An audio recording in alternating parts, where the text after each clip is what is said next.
discuss about the topic centrifugation.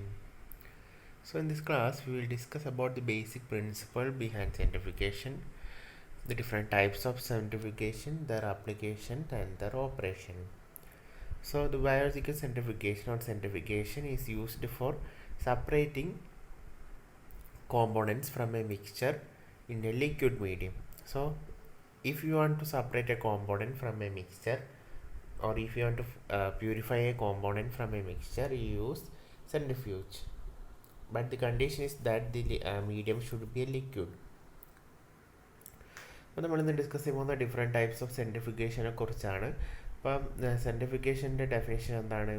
അതായത് സെൻട്രിഫിക്കേഷൻ എന്തിനാണ് use ചെയ്യുന്നത്? അതായത് ഒരു മിക്സ്ചറിൽ നിന്ന് ഒരു കോമ്പോണൻറ്റിനെ മാത്രം സെപ്പറേറ്റ് ചെയ്തെടുക്കാൻ വേണ്ടിയിട്ടാണ് നമ്മൾ സെൻട്രിഫിക്കേഷൻ യൂസ് ചെയ്യുന്നത്. അപ്പോൾ സെൻട്രിഫിക്കേഷൻ യൂസ് ചെയ്യുമ്പോൾ ഉള്ള കണ്ടീഷൻ എന്താണെന്ന് വെച്ചാൽ നിങ്ങൾ സെപ്പറേറ്റ് ചെയ്യേണ്ട മിക്സ്ചർ ലിക്വിഡ് ഫോമിലായിരിക്കണം. Thus, the basic principle of centrifugation includes gravity and sedimentation and centrifugal force, which is used to sediment the component to be separated into different fractions. So the two forces which act in centrifugation is the gravitational force and centrifugation force, and the rate of sedimentation depends upon the applied centrifugation field, and the G or the applied centrifugation field depends upon the angular velocity omega and the radial distance from the axis of rotation, that is R. So the centrifugal field G can be expressed as omega square R, where omega is the angular velocity and the R is the radial distance from the part of the particle from the axis of rotation. So the basic principle of centrifugation is that it works on the centrifugal force and gravity, and the applied centrifugal force or G is equal to omega square R, where omega is the angular velocity and R is the radial distance of the particle from the axis of rotation. This is the illustration of a centrifuge. You can see after centrifugation you will get the mixture as pellet and supernatant. അപ്പോൾ സെൻട്രിഫിക്കേഷൻ്റെ basic പ്രിൻസിപ്പിളാണ് നമ്മൾ അടുത്ത് discuss ചെയ്യാൻ പോകുന്നത്. അപ്പോൾ സെൻട്രിഫിക്കേഷൻ നടത്തുന്നത് mainly രണ്ട് ഫോഴ്സിൻ്റെ ബേസിസിലാണ്. ഒന്ന് gravitational force, രണ്ടാമത്തത് സെൻട്രിഫിക്കേഷൻ ഫോഴ്സ്. അപ്പോൾ ഈ സെൻട്രിഫിക്കേഷൻ ഫോഴ്സ് അല്ലെങ്കിൽ സെൻട്രിഫിക്കേഷൻ ഫീൽഡ് എന്ന് പറയുന്നത് ജി എന്ന് വെച്ചിട്ടാണ് റെപ്രസെൻറ്റ് ചെയ്യുന്നത്. Centrifugation field G is equal to omega square R. അപ്പോൾ ഒമേഗ എന്ന് പറയുന്നത് ആംഗുലർ വെലോസിറ്റി ആണ്, R എന്ന് പറയുന്നത് radial distance from the axis of rotation ആണ്. And the factors which determines the rate of sedimentation are: first one, the mass of the particle, the density of the medium, the shape of the particle and friction. So the factors which influence the rate of sedimentation are the mass of the particle, the density of the medium, the shape of the particle and friction. You know the particles having greater mass will centrifuge fast than the particle having the lower mass, and it is very difficult to do centrifugation in a highly denser medium. And the shape of the particle also determines the rate of centrifugation. The friction between the particles also determines the rate of sedimentation. അപ്പോൾ rate of sedimentation, അതായത് സെൻട്രിഫിക്കേഷൻ്റെ സമയത്ത് നടക്കുന്നത് actually sedimentation ആണ്. അതായത് solid particles ഒക്കെ നമുക്ക് പെല്ലറ്റായിട്ട് കിട്ടും, ബാക്കി കോമ്പോണൻസ് ഒക്കെ നമുക്ക് സൂപ്പർ നെറ്റിൻ്റായിട്ടാണ് കിട്ടുക. അപ്പോൾ റേറ്റ് ഓഫ് സെഡിമെൻറ്റേഷനെ എഫക്റ്റ് ചെയ്യുന്ന ഫാക്ടേഴ്സാണ് ഒന്ന് പാർട്ടിക്കിളിൻ്റെ മാസ്. അപ്പോൾ മാസ് കൂടുന്തോറും അത് പെട്ടെന്ന് സെൻട്രിഫ്യൂജ് ചെയ്ത് വരും. രണ്ടാമത്തത് ഡെൻസിറ്റി ഓഫ് ദി മീഡിയം, അതായത് നമ്മൾ ഉപയോഗിക്കുന്ന മിക്സ്ചറിൻ്റെ ഡെൻസിറ്റി, പിന്നെ ഷേപ്പ്, പാർട്ടിക്കിളിൻ്റെ ഷേപ്പ്, പിന്നെ ആ പാർട്ടിക്കിളിൻ്റെ ഇടയിലുള്ള frictional force. The sedimentation time depends upon the size of the particle, density difference between particle and medium, the radial distance from the axis of rotation etcetera. അപ്പോൾ ഈ സെൻട്രിഫിക്കേഷന് വേണ്ട ടൈം, അതായത് എല്ലാ പാർട്ടിക്കിൾസിനും ഒരേ സെൻട്രിഫിക്കേഷൻ ടൈം അല്ല. അപ്പോൾ എല്ലാ മിക്സ്ചേഴ്സിനും ഒരേ ടൈമിലല്ല നമ്മൾ സെൻട്രിഫ്യൂജ് ചെയ്യുന്നത്. അപ്പോൾ ഈ സെൻട്രിഫിക്കേഷൻ ടൈം അല്ലെങ്കിൽ സെഡിമെൻറ്റേഷൻ ടൈം ഡിറ്റർമൈൻ ചെയ്യുന്നത് ആ മിക്സ്ചറിലുള്ള പാർട്ടിക്കിൾസിൻ്റെ സൈസ്, പിന്നെ പാർട്ടിക്കിൾസും മീഡിയം തമ്മിലുള്ള ഡെൻസിറ്റി ഡിഫറൻസ്. അതായത് നമ്മൾ സെപ്പറേറ്റ് ചെയ്യേണ്ട പാർട്ടിക്കിളും അത് ഉള്ള മീഡിയത്തിൻ്റെയും ഡെൻസിറ്റി ഡിഫറൻസ്, പിന്നെ radial distance from the axis of rotation. ഇപ്പം ചില ഫാക്ടേഴ്സ് സെഡിമെൻറ്റേഷനെ എഫക്റ്റ് ചെയ്യുന്നുണ്ട്. More dense a biological structure faster it sediments in centrifugal force. ഇപ്പോൾ ഡെൻസിറ്റി, അതായത് പാർട്ടിക്കിളിൻ്റെ ഡെൻസിറ്റി കൂടുന്തോറും അത് പെട്ടെന്ന് സെൻട്രിഫ്യൂജ് ചെയ്ത് വരും. More massive the biological structure faster it moves in centrifugal field. ഇപ്പോൾ മാസ് കൂടുന്തോറും പെട്ടെന്ന് സെൻട്രിഫ്യൂജ് ചെയ്ത് വരും, ഡെൻസിറ്റി കൂടുന്തോറും പെട്ടെന്ന് പാർട്ടിക്കിൾ സെൻട്രിഫ്യൂജ് ചെയ്ത് വരും.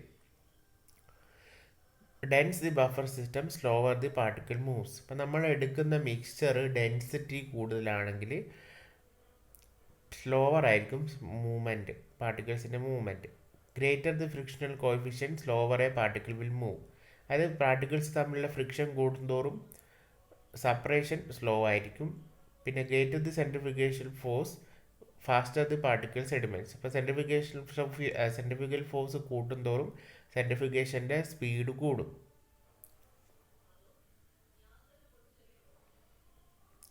The common feature of all centrifuges is the central motor that spins a rotor containing the samples to be separated.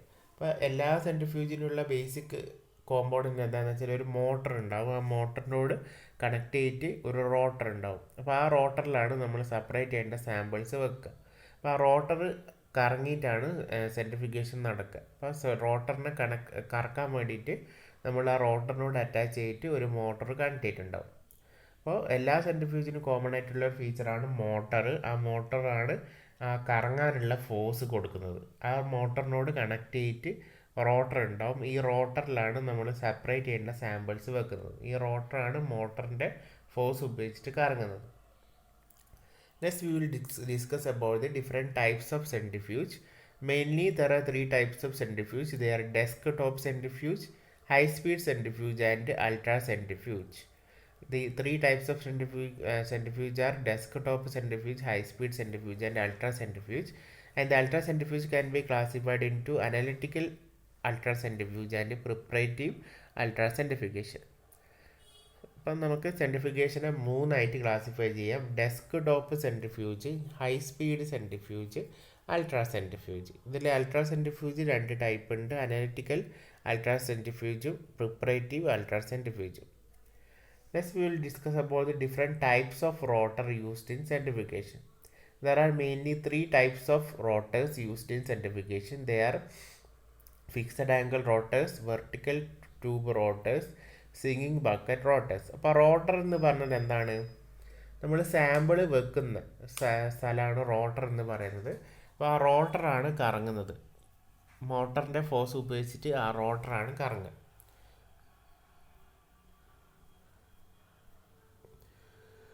ഇപ്പോൾ ഈ ഫിഗറിൽ കാണുന്നുണ്ട്. ഇപ്പോൾ ഈ ഫിഗറിൽ ആർമേഡ് കേസിംഗ് ഉണ്ട്. അപ്പോൾ അടിയിലാണ് റോട്ടർ ഉള്ളത്. അപ്പോൾ ഈ റോട്ടറാണ് കറങ്ങിക്കൊണ്ടിരിക്കുക. ഈ റോട്ടറിൻ്റെ അകത്താണ് നമ്മൾ സാമ്പിൾ വെക്കുക. കാണുന്നില്ല? അപ്പോൾ ഈ റോട്ടറാണ് മോട്ടറിനോട് കണക്ട് ചെയ്തിട്ടുണ്ടാകുക. ഈ റോട്ടറിൻ്റെ അകത്താണ് നമ്മൾ സാമ്പിൾ വെക്കുന്നത്. അപ്പോൾ മൂന്ന് ടൈപ്പ് റോട്ടേഴ്സാണ് മെയിൻലി ഉള്ളത്. Fixed angle rotors, vertical tube rotors and സ്വിങ്ങിങ് ബക്കറ്റ് റോട്ടേഴ്സ്. അപ്പോൾ first one is the fixed angle rotors. The tubes are held at an angle of 14 to 40 degrees Celsius to the vertical, and particles move radially outwards, travel a short distance, and it is useful for differential centrifugation. അപ്പം പേര് തന്നെ ഉണ്ട്, fixed angle rotors. അതായത് ആ rotor എന്തായിരിക്കും, ഒരു fixed ആംഗിളിലായിരിക്കും set ചെയ്തിട്ടുണ്ടാകുക. ആ റോട്ടറിൻ്റെ angle of റൊട്ടേഷനൊന്നും നമുക്ക് മാറ്റാൻ പറ്റില്ല.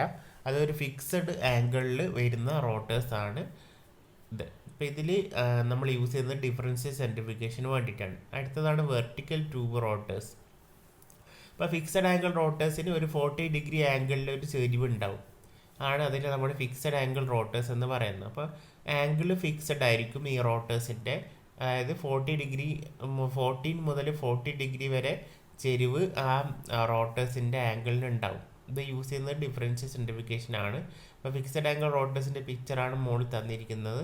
അത് കണ്ടിട്ടില്ല, അതിൽ 2 റോട്ടേഴ്സ് ഉണ്ട്. ആ റോട്ടേഴ്സ് ഒരു കുറച്ച് ചെരിഞ്ഞിട്ടാണ് നിൽക്കുന്നത്. അതായത് 40 ഡിഗ്രി ചെരിവ് അതിനുണ്ട്. നെക്സ്റ്റ് ആണ് vertical tube rotors held vertical parallel to the rotor axis. അപ്പോൾ റോട്ടർ ആക്സിസിന് പാരലായിട്ടായിരിക്കും അതിൻ്റെ സാമ്പിൾ വെക്കുന്ന ട്യൂബ്സ് ഉണ്ടാകുക. അതായത് ചെരിവൊന്നും ഉണ്ടാവില്ല. വെർട്ടിക്കൽ ട്യൂബ് റോട്ടേഴ്സ് വെർട്ടിക്കലായിട്ടാണ് ഉണ്ടാകുക. അത് ആ ആക്സിസ് ഓഫ് റൊട്ടേഷന് പാരലായിട്ടാണ് വെർട്ടിക്കൽ ട്യൂബ് റോട്ടേഴ്സ് ഉണ്ടാകുക. അതിന് ചെരിവൊന്നും ഉണ്ടാവില്ല. The time of separation is shorter. Disadvantage that the pellet may fall back into the solution at the end of centrifugation. അപ്പോൾ വെർട്ടിക്കൽ ട്യൂബ് റോട്ടേഴ്സ് എന്തിനോട് പാരലായിരിക്കും? ആക്സിസ് ഓഫ് റൊട്ടേഷന് പാരലായിട്ടായിരിക്കും ഈ റോട്ടേഴ്സ് ഉണ്ടാകുക.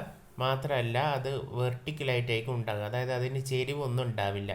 മാത്രമല്ല അതിൻ്റെ ടൈം ഓഫ് സെപ്പറേഷൻ കുറവായിരിക്കും.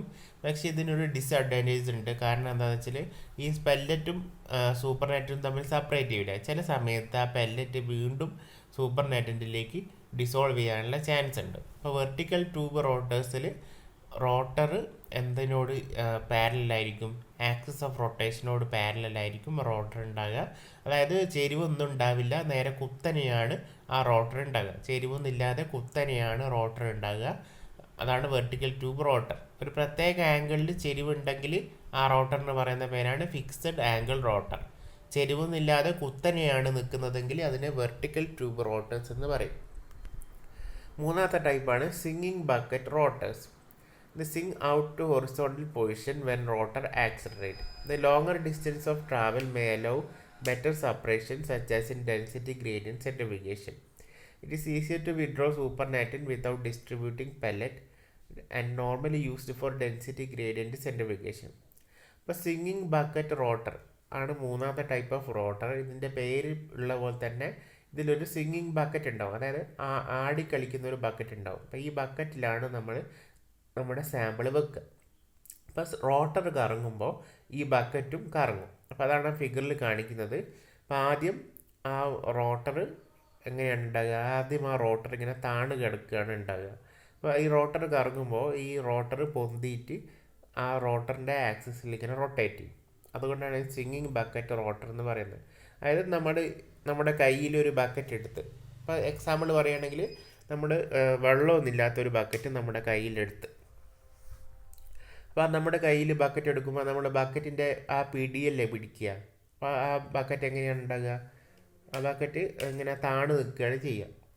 അതേ ബക്കറ്റ് എടുത്തിട്ട് നമ്മൾ കറങ്ങുമ്പോൾ ആ ബക്കറ്റ് എന്താവും? പൊങ്ങിയിട്ട് നമ്മുടെ കൈയിൻ്റെ നേരെ ആക്സിൽ വന്നിട്ട് കറങ്ങൂലേ? അതാണ് സിംഗിങ് ബക്കറ്റ് റോട്ടറിൻ്റെയും അത് തന്നെയാണ് സംഭവിക്കുന്നത്. ഇപ്പോൾ സിംഗിങ് ബക്കറ്റ് റോട്ടറിനെ നമുക്ക് എങ്ങനെ സിമ്പിളായിട്ട് എക്സ്പ്ലെയിൻ ചെയ്യാം? ഇപ്പം നമ്മളൊരു ബക്കറ്റ് എടുക്കുമ്പോൾ ആ ബക്കറ്റ് എങ്ങോട്ടാണ് ഉണ്ടാകുക? താഴോട്ടായിരുന്നു നിൽക്കുക. ബക്കറ്റിൻ്റെ വെള്ളം എടുക്കുന്ന ഭാഗം താഴോട്ടാണ് നിൽക്കുക. ഒരു ബക്കറ്റിനെ നമ്മൾ പിടിയിൽ പിടിച്ചെടുക്കുമ്പോൾ ആ ബക്കറ്റ് താഴോട്ടേക്കാണ് നിൽക്കുക. ഇനി നമ്മൾ അതേ ബക്കറ്റ് എടുത്തിട്ട് നമ്മൾ ആ ബക്കറ്റ് എടുത്ത് കറങ്ങുമ്പോൾ നമ്മൾ കൈ പിടിച്ച് കറങ്ങുമ്പോൾ ആ ബക്കറ്റ് എന്താണ് പൊന്തിയിട്ട് നമ്മുടെ കൈയിൻ്റെ നേരെയുള്ള ആക്സിസിൽ വരും. അതുതന്നെയാണ് സിംഗിങ് ബക്കറ്റ് റോട്ടറിലും സംഭവിക്കുന്നത്. അതായത് ഈ ബക്കറ്റിൻ്റെ റോട്ടർ ആദ്യം ഇങ്ങനെ കിടന്നിട്ടാണ് ഉണ്ടാകുക. പക്ഷെ റോട്ടർ റൊട്ടേറ്റ് ചെയ്യുമ്പോൾ അത് പൊങ്ങി വന്നിട്ട് എന്താണ് ആ പിക്ചറിൽ കാണിക്കുന്ന പോലെ തന്നെ അത് ആദ്യത്തെയാണ് താണ് നിൽക്കുന്നത്. പിന്നെ അത് പൊങ്ങി വന്നിട്ട് ആ ഒരു ആക്സിൽ, അതായത് റോട്ടറിൻ്റെ ആക്സിൽ, സെൻട്രിഫ്യൂഗൽ ഫീൽഡിൻ്റെ ആക്സിൽ വന്നിട്ട് കറങ്ങും. ഇതിൽ ഗ്രേറ്റർ സെപ്പറേഷനാണ്. അതുകൊണ്ട് തന്നെ ഇത് ഡെൻസിറ്റി ഗ്രേഡിയൻറ്റ് സെൻട്രിഫ്യൂഗേഷന് വേണ്ടിയിട്ട് യൂസ് ചെയ്യുന്നു മെയിൻലി. ഇപ്പോൾ 3 ടൈപ്പ് റോട്ടേഴ്സ് നിങ്ങൾ പഠിച്ചു. അപ്പോൾ ഡിഫറെൻറ്റ് ടൈപ്സ് ഓഫ് സെൻട്രിഫ്യൂഗേഷൻസ് ഉണ്ട് നമുക്ക് പഠിക്കാൻ. ഏതൊക്കെയാണത്?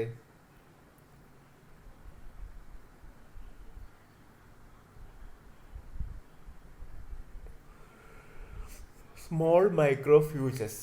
ഇപ്പോൾ സ്മോൾ മൈക്രോഫ്യൂജസ് എന്ന് വെച്ചാൽ ചെറിയ സെൻട്രിഫ്യൂജസ് ആണ്. അതിൻ്റെ സ്പീഡ് എന്ന് പറയുന്നത്, അതിൽ അറ്റൈൻ ചെയ്യുന്ന മാക്സിമം സ്പീഡ് എന്ന് പറയുന്നത് 8,000 to 13,000 RPM ആണ്. ഇതിൻ്റെ സെഡിമെൻറ്റേഷൻ വോളിയം എന്ന് പറയുന്നത് സ്മോൾ വോളിയം ആയിരിക്കും. ഇത് ഈ ബ്ലഡും പിന്നെ ഒക്കെ സെപ്പറേറ്റ് ചെയ്യാൻ വേണ്ടിയിട്ട്, ബ്ലഡിൽ നിന്ന് പ്ലാസ്മയൊക്കെ സെപ്പറേറ്റ് ചെയ്യാൻ വേണ്ടിയിട്ടാണ് യൂസ് ചെയ്യുന്നത്. നമ്മൾ ടെസ്റ്റ് ചെയ്യുന്ന, അതായത് MLT ലാബിലൊക്കെ ഇതാണ് ഉണ്ടാകുക. Next desk top centrifuge. It is very simple and small, and the maximum speed is 3000 RPM. അത് സ്മോൾ സെൻട്രിഫ്യൂജിനെക്കാട്ടും സ്പീഡ് ഉണ്ടായിരിക്കും ഡെസ്ക് ടോപ്പ് സെൻട്രിഫ്യൂജിന്, and do not have any temperature regulatory system. ഇപ്പോൾ സ്മോൾ സെൻട്രിഫ്യൂജിനും ഡെസ്ക് ടോപ്പ് സെൻട്രിഫ്യൂജിനും temperature regulate ചെയ്യുന്ന system ഇല്ല. പക്ഷേ നമ്മുടെ ലാബിലുള്ള സെൻട്രിഫ്യൂജിന് എന്തുണ്ട്, ടെമ്പറേച്ചർ റെഗുലേറ്റ് ചെയ്യാനോ അതിൽ തന്നെ സിസ്റ്റമാണ്. It is use to collect blood cells, yeast cells etcetera. അപ്പോൾ ബ്ലഡ് സെൽസും ഈസ്റ്റ് സെൽസും ഒക്കെ കളക്ട് ചെയ്യാൻ വേണ്ടിയിട്ടാണ് യൂസ് ചെയ്യുന്നത്. Next is the high speed centrifuge. പേര് പോലെ തന്നെ ഹൈ സ്പീഡിലാണ് ഇത് ഓപ്പറേറ്റ് ചെയ്യുക. മാക്സിമം സ്പീഡ് 25,000 RPM ആണ്. Required with refrigerator to remove the heat generation. ഇപ്പോൾ 25,000 RPMത്തിലൊക്കെ സെൻട്രിഫ്യൂജ് ഓപ്പറേറ്റ് ചെയ്ത് കഴിഞ്ഞാൽ നല്ല രീതിയിൽ അതിൻ്റെ അകത്ത് ചൂടുണ്ടാവും. അപ്പോൾ ആ ചൂട് തണുപ്പിക്കാൻ വേണ്ടിയിട്ട് റെഫ്രിജറേഷൻ ആവശ്യമാണ്. അതായത് അതിൻ്റെ ഉള്ളിൽ ഒരു കൂളിംഗ് സിസ്റ്റം വേണം, ഇല്ലെങ്കിൽ നല്ല ഹീറ്റ് വന്ന് സാമ്പിൾ നശിച്ചു. അപ്പോൾ ടെമ്പറേച്ചർ എപ്പോഴും നമ്മൾ ഇതിൻ്റെ 0 to 4 degrees Celsiusലാണ് മെയിൻറ്റെയിൻ ചെയ്യുന്നത് ബൈ യൂസിങ് തെർമോകപ്പിൾ. ഇത് നമ്മുടെ ലാബിലൊക്കെ ഉള്ളതാണ്. ഇത് യൂസ് ചെയ്യുന്നത് മൈക്രോ ഓർഗാനിസത്തിനെ കളക്ട് ചെയ്യാൻ വേണ്ടിയിട്ടാണ്. സെല്ലുലാർ ഓർഗനൽസും പിന്നെ പ്രസിപ്പിറ്റേറ്റ് ഒക്കെ ഒബ്റ്റെയിൻ ചെയ്യാൻ വേണ്ടിയിട്ടാണ് യൂസ് ചെയ്യുന്നത്. അപ്പോൾ ഹൈ സ്പീഡ് സെൻട്രിഫ്യൂജിന് ഹൈ സ്പീഡായിരിക്കും, 25,000 RPMത്തിലൊക്കെയാണ് ഓപ്പറേറ്റ് ചെയ്യുക. അപ്പോൾ ചൂടുണ്ടാവും. അപ്പോൾ ചൂട് തണുപ്പിക്കാൻ വേണ്ടിയിട്ട് ഒരു റെഫ്രിജറേഷൻ സിസ്റ്റം വേണം. യൂഷ്വലി 0 to 4 degrees Celsiusലാണ് മെയിൻറ്റെയിൻ ചെയ്യുന്നത്. അപ്പോൾ ഈ ചൂട് തണുപ്പിക്കാൻ വേണ്ടിയിട്ട് യൂസ് ചെയ്യുന്നത് തെർമോസ്റ്റാറ്റുകളാണ്. ഇത് മെയിൻലി യൂസ് ചെയ്യുന്നത് നമ്മുടെ ലാബിലൊക്കെ ഇതാണ് യൂസ് ചെയ്യുന്നത്. അപ്പോൾ ഇത് മെയിൻലി മൈക്രോബിയൽ സെൽസിൻ്റെ സെപ്പറേഷനും പിന്നെ സെൽ ഓർഗനൽസിൻ്റെ സെപ്പറേഷനൊക്കെ വേണ്ടിയിട്ടാണ് യൂസ് ചെയ്യുന്നത്. Next type of centrifuge ultra centrifuge. Ultra centrifuge ഞാനിപ്പോൾ ഡിസ്കസ് ചെയ്യുന്നില്ല. ഇത് നമ്മൾ നെക്സ്റ്റ് ക്ലാസ്സിൽ ഡീറ്റെയിൽഡ് ആയിട്ട് ഡിസ്കസ് ചെയ്യും. കാരണം നിങ്ങളുടെ സിലബസിൽ അൾട്രാ സെൻട്രിഫ്യൂജ് പ്രത്യേകം എടുത്ത് പറയുന്നത് കൊണ്ട് തന്നെ ഡീറ്റെയിൽഡ് ആയിട്ട് അൾട്രാ സെൻട്രിഫ്യൂജ് ഞാൻ നെക്സ്റ്റ് ക്ലാസ്സിൽ ഡിസ്കസ് ചെയ്യും. അപ്പോൾ അൾട്രാ സെൻട്രിഫ്യൂജ് 2 ടൈപ്പ് ഉണ്ട്. Preparative ultra centrifuge and analytical ultra സെൻട്രിഫ്യൂജും ഉണ്ട്.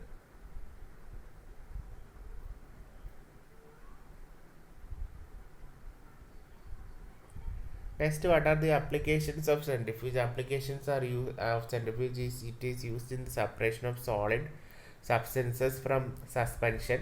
It is used for the separation of oily suspensions with low surface tension, and it is used for the separation of heavy particles, etc. Other applications include it is used for separating chalk powder from water. It is used for removing fat from milk. അപ്പോൾ നമ്മൾ മോരുണ്ടാക്കുന്നത് കണ്ടിട്ടില്ല, അതായത് പാല് കളഞ്ഞെടുത്തിട്ടില്ല മോരുണ്ടാക്കുന്നത്. അപ്പോൾ അതൊരു type of സെൻട്രിഫിക്കേഷനാണ് അവിടെ നടത്തുന്നത്. പിന്നെ നമ്മുടെ ലാർജ് സ്കെയിലിൽ ഈ ഫാറ്റൊക്കെ മിൽക്ക് ഫാറ്റ്, അതായത് തൈരൊക്കെ പ്രൊഡ്യൂസ് ചെയ്യുന്ന അല്ലെങ്കിൽ മോരൊക്കെ പ്രൊഡ്യൂസ് ചെയ്യാൻ വേണ്ടിയിട്ട് നമ്മുടെ ഇൻഡസ്ട്രിയൽ സെൻട്രിഫ്യൂജിനെ യൂസ് ചെയ്യും. പിന്നെ ടെക്സ്റ്റൈൽസിന് യൂസ് ചെയ്യും. പിന്നെ വാട്ടർ റിമൂവ് ചെയ്യാൻ വേണ്ടിയിട്ട് യൂസ് ചെയ്യും. പിന്നെ എയർ ഫ്ലോയിലുള്ള പാർട്ടിക്കിൾസിന് സെപ്പറേറ്റ് ചെയ്യാൻ വേണ്ടിയിട്ട് യൂസ് ചെയ്യും. അത് എയർ സാമ്പിളിങ്ങിന് നമ്മൾ യൂസ് ചെയ്യുന്നുണ്ട്. പിന്നെ ക്ലാരിഫിക്കേഷൻ ആൻഡ് സ്റ്റെബിലൈസേഷൻ ഓഫ് വൈന്. പിന്നെ വാഷിംഗ് മെഷീൻസിൽ നിന്ന് നമ്മൾ ക്ലോത്തിൽ നിന്ന് വാട്ടർ റിമൂവ് ചെയ്യാൻ വേണ്ടിയിട്ട് യൂസ് ചെയ്യുന്നുണ്ട്. പിന്നെ ബ്ലഡ് കോമ്പോണൻസിനെ സെപ്പറേറ്റ് ചെയ്യാൻ വേണ്ടിയിട്ട്, ബ്ലഡിലുള്ള ഡിഫറെൻറ്റ് കോമ്പോണൻസിനെ സെപ്പറേറ്റ് ചെയ്യാൻ വേണ്ടിയിട്ട്, പിന്നെ യൂറിനിലുള്ള ഡിഫറെൻറ്റ് കോമ്പോണൻസിനെ സെപ്പറേറ്റ് ചെയ്യാൻ വേണ്ടിയിട്ട്, പിന്നെ ഫോറൻസിക് ആൻഡ് റിസർച്ച് പേർപ്പസിന് യൂസ് ചെയ്യുന്നുണ്ട്. അപ്പോൾ നെക്സ്റ്റ് ക്ലാസ്സിൽ നമ്മൾ അൾട്രാ സെൻട്രിഫ്യൂഗേഷൻ ഡീറ്റെയിൽ ആയിട്ട് ഡിസ്കസ്